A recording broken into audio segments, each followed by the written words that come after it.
नमस्कार दोस्तों। इस लेक्चर में हम इलेक्ट्रोड विभव, मानक इलेक्ट्रोड विभव व विद्युत वाहक बल के बारे में पढ़ेंगे।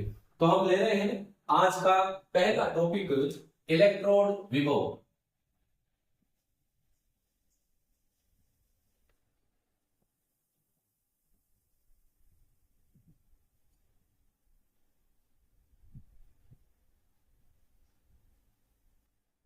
हम एक धातु की छड़ ले रहे हैं, धातु का इलेक्ट्रोड ले रहे हैं और उसको उसी के आयनों के विलयन में डुबो रहे हैं। जैसे मान लो हमने ये एक धातु की छड़ ली है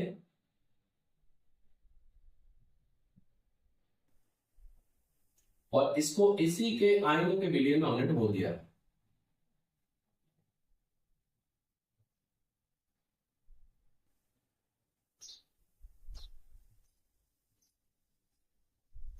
क्योंकि ये ऐसे तो डूबने से रहा, इसको इसका साथ ही चाहिए, इसलिए डूब जाएगा। ये है धातु की छड़ या धातु इलेक्ट्रोड। इसको हम एम से रिप्रेजेंट कर देते हैं और ये इसी के आयनों का विलयन है, Mn प्लस का जलीय विलयन।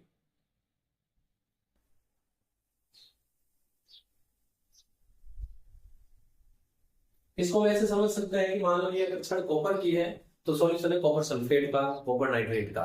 यदि जिंक की छड़ है तो सॉल्यूशन है जिंक सल्फेट का। यदि सिल्वर की छड़ है तो सॉल्यूशन है सिल्वर नाइट्रेट का। ऐसे हम समझ सकते हैं। तो जब किसी धातु की छड़ को उसी के आयनों के विलयन में डुबोया जाता है तो वहां तीन कंडीशन बनती है। मैं यहां मेंशन कर देता हूं। जब किसी धातु की छड़ को उसी के आयनों के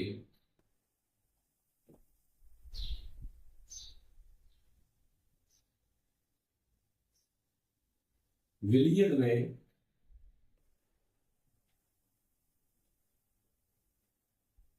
डुबोया जाता है तो निम्नलिखित प्रतिक्रियाएं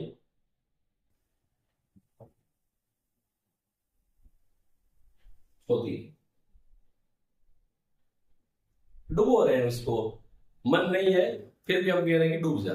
हम तो डूबेंगे, आपको भी ले डूबेंगे। तो नंबर फर्स्ट क्या हो सकता है? देखो यहां पर इसके अंदर ये तो धातु की छड़ है एम, और यहां जो विलयन है वो किसका है? Mn प्लस का, यानी धातु आयन का। तो पहला जो चांस बनता है वो बनता है कोई प्रतिक्रिया नहीं।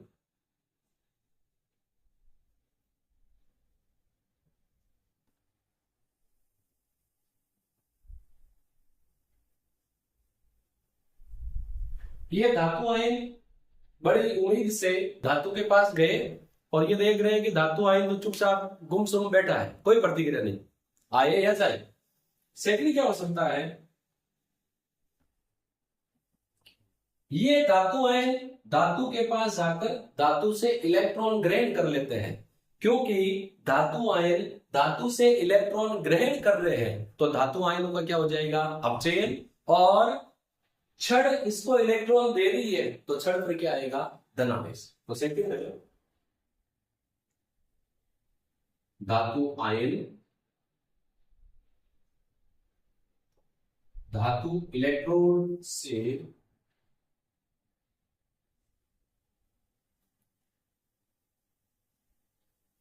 इलेक्ट्रॉन ग्रहण कर धातु में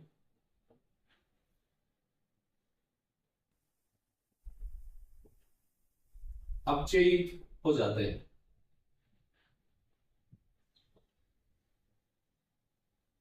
यहां क्या हुआ? धातु आयन थे Mn प्लस, ये धातु के पास गए और कहा कि हमें इलेक्ट्रॉन चाहिए। तो धातु ने कहा कितने चाहिए, कहा n संख्या में दे दिए, और धातु आयन किसमें अपचयित हो गए, धातु। थर्ड क्या है, ये धातु आयन धातु की क्षण के पास जाए और उसको कहे कि तू इलेक्ट्रॉन त्याग दे भाई, क्यों ऐसे ही चुपचाप बैठा है, तो इलेक्ट्रॉन निकाल दे। तो जब धातु आयन धातु से इलेक्ट्रॉन निकाल दे तो धातु आयन का क्या हो जाएगा, धातु आयन का कुछ नहीं होना है, यहां धातु इलेक्ट्रॉन त्याग रही है, तो इलेक्ट्रॉन त्यागेगी तो धातु पर क्या आएगा, ऋणावेश। तो देखो मैं लिख देता हूं,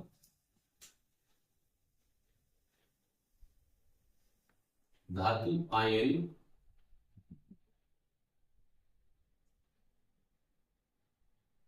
धातु से टकराकर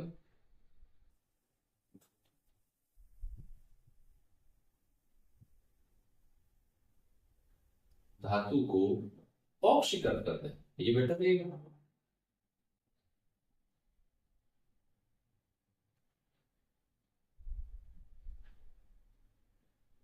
इसमें क्या हुआ, जो धातु है सॉलिड स्टेट में ये इलेक्ट्रॉन त्याग रही है और Mn प्लस में ऑक्सीकरण हो रही है।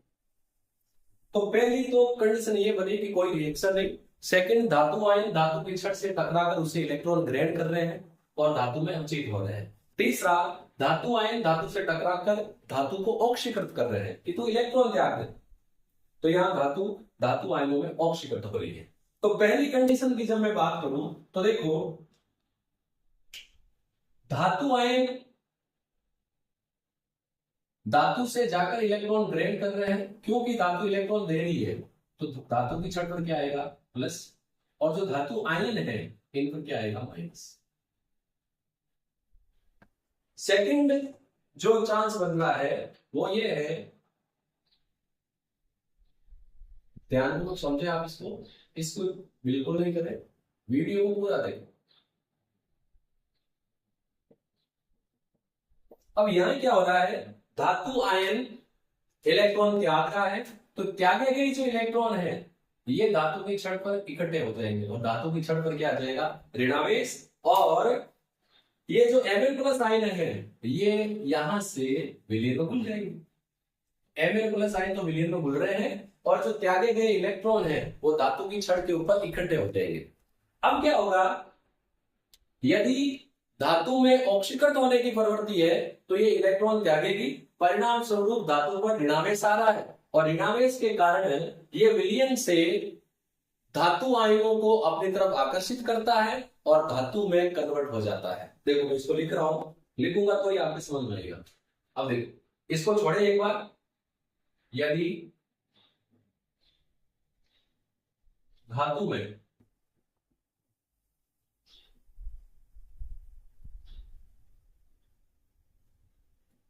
ऑक्सीकृत होने की, ये जारी में ऑक्सीकृत हो प्रवृत्ति हो तो यह इलेक्ट्रॉन त्याग कर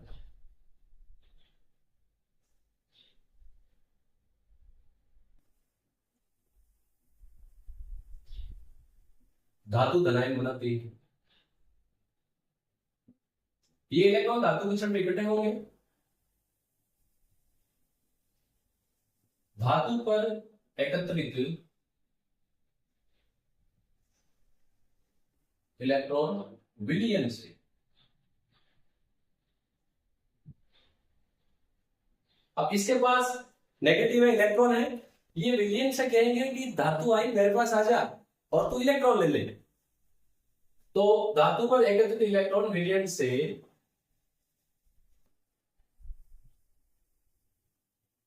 धातु आयनों को आकर्षित कर लालच दे रहे हैं, आ जाओ इलेक्ट्रॉन ले लो।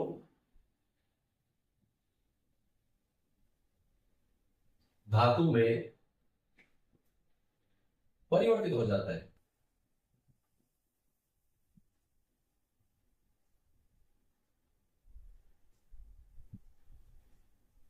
यहां क्या होगा,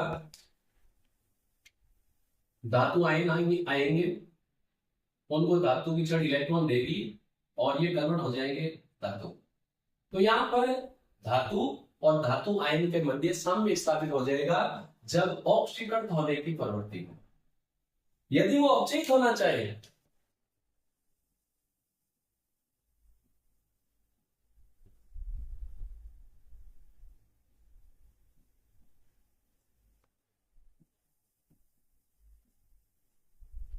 अवचयित होने की प्रवृत्ति हो तो क्या होगा? तो देखो, अवचयित होने की प्रवृत्ति हो तो धातु आयन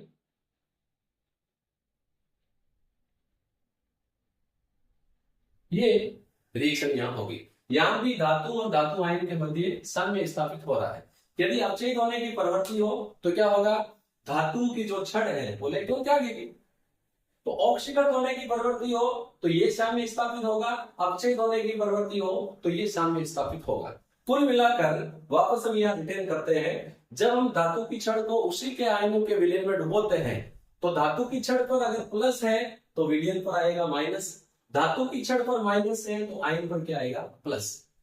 तो धातु की छड़ और विलयन के मध्य आवेश का पृथक्करण होता है और आवेश के पृथक्करण के कारण जो विभव उत्पन्न होता है उसी को हम क्या बोलते हैं? इलेक्ट्रोड विभव। तो जब किसी धातु की छड़ को उसी के आयनों के विलयन में डुबोया जाता है तो धातु की छड़ व विलयन के मध्य आवेशों के पृथक्करण के कारण उत्पन्न विभवांतर इलेक्ट्रोड विभव कहलाता है। इसी डेफिनेशन को मैं यहां लिख रहा हूं। किसी धातु की छड़ को उसी के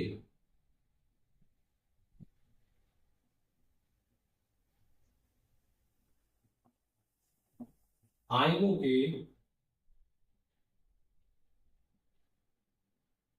विलयन में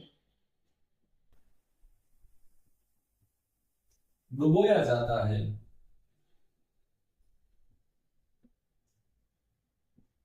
तो छड़ यानी इलेक्ट्रॉन व आयनों के मध्य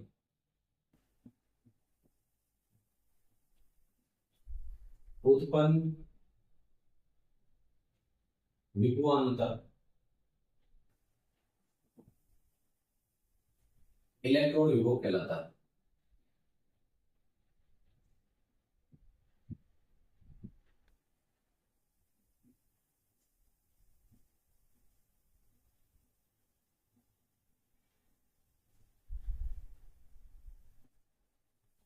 जब हमने धातु की छड़ को उसी के आयनों के विलयन में डुबोया तो धातु की छड़ अगर इलेक्ट्रॉन त्यागती है तो धातु की छड़ पर नेगेटिव, विलयन पर प्लस।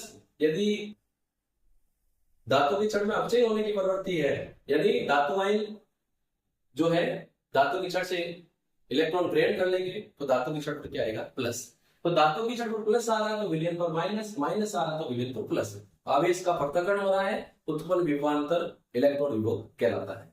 अब यहाँ पर एक टॉपिक और आता है, इलेक्ट्रोड विभव के आगे हम लगाते हैं मानक इलेक्ट्रोड विभव। लेकिन उससे पहले हम दो छोटे पॉइंट पढ़ लेते हैं। ऑक्सीकरण इलेक्ट्रोड विभव,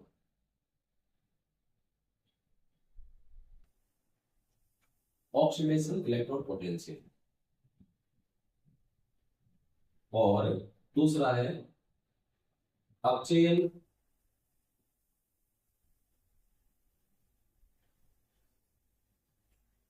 इलेक्ट्रोड विभव।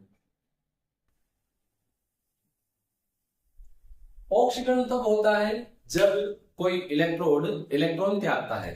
तो जब किसी इलेक्ट्रोड को विलयन में डुबोया जाता है और वो इलेक्ट्रोड इलेक्ट्रॉन त्याग दे तो उसके विभव का जो माप है वो क्या कहलाएगा? ऑक्सीकरण इलेक्ट्रोड विभव। और जब किसी इलेक्ट्रोड को उसी के आयनों के विलयन में डुबोया जाता है और वो इलेक्ट्रॉन ग्रहण कर ले तो उसके इलेक्ट्रोड विभव का माप अपचय इलेक्ट्रोड विभव कहलाता है। तो इलेक्ट्रॉन त्यागना ऑक्सीकरण इलेक्ट्रोड विभव, ग्रहण करना अपचय इलेक्ट्रोड विभव। तो डेफिनेशन क्या हो जाएगी? किसी इलेक्ट्रोड द्वारा विलयन में इलेक्ट्रॉन त्यागने की प्रवृत्ति का माप ऑक्सीकरण इलेक्ट्रोड विभव और ग्रहण करने की प्रवृत्ति का माप अपचय इलेक्ट्रोड विभव कहलाता है। तो लिख देता हूं मैं, किसी इलेक्ट्रोड द्वारा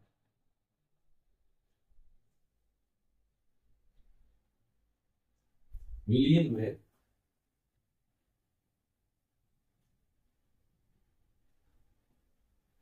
इलेक्ट्रॉन त्यागने की प्रवृत्ति का मान और किसी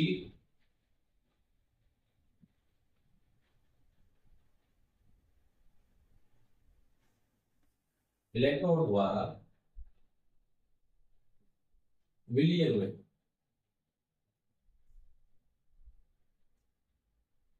अब चेंज हो रहा है तो इलेक्ट्रॉन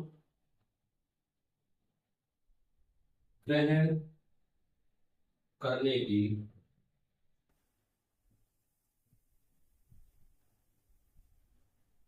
प्रवृत्ति का मान क्या कहलाएगा? अब चेंज इलेक्ट्रॉन विभव। अब आते हैं नेक्स्ट टॉपिक पर, वो है स्टैंडर्ड इलेक्ट्रोड पोटेंशियल, मानक इलेक्ट्रोड विभव है। इलेक्ट्रोड विभव लेकिन शुरू में हमने लगा दिया है मानक। तो मानक जब भी बात आएगी तो जो कंडीशंस है वो फिक्स हो जाएगी। 298 केल्विन टेम्परेचर, 1 एटीएम प्रेशर व 1 एम सांद्रता वाले विलयन में डूबे इलेक्ट्रोड का इलेक्ट्रोड विभव मानक इलेक्ट्रोड विभव कहलाता है। तो 298 केल्विन टेम्परेचर व 1 एटीएम का एटमॉस्फेरिक पर 1 एम 1 मोलर सांद्रता वाले विलयन में डूबे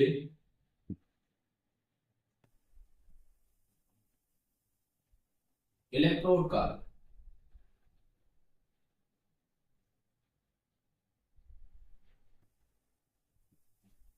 इलेक्ट्रोड विभव।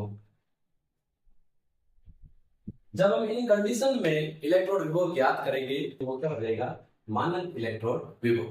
अब हम आज के इस वीडियो का जो थर्ड टॉपिक है सेल विभव या विद्युत वाहक बल, उसकी बात कर रहे हैं।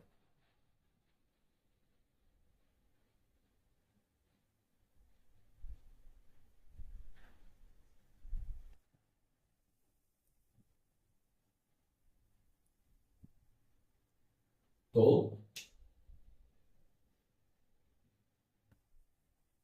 सेल विभव या विद्युत वाहक बल,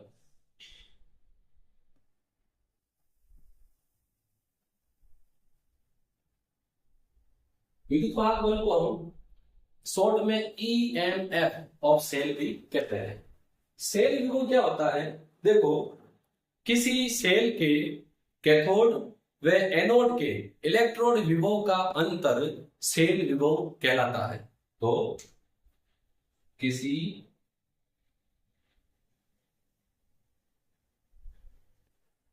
सेल के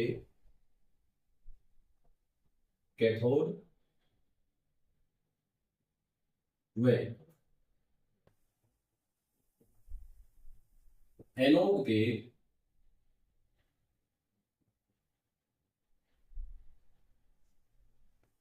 इलेक्ट्रोड विभव का अंतर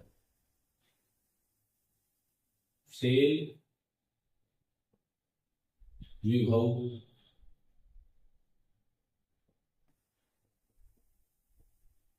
कहलाता है।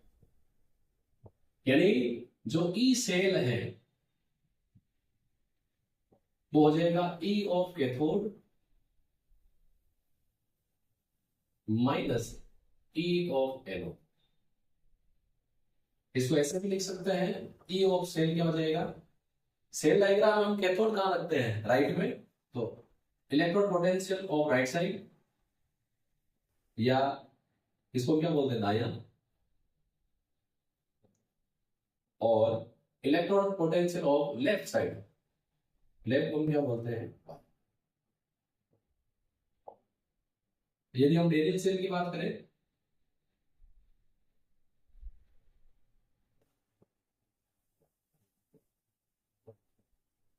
तो बेरियल सेल का जो सेल विभव है वो हो जाएगा E of copper plus 2 copper ion minus E of Zn+2 Zn, क्योंकि बेरियल सेल में एनोड होता है जिंक का और कैथोड होता है कॉपर का। इस फॉर्मूले से हम किसी भी सेल का सेल विभव ज्ञात कर सकते हैं।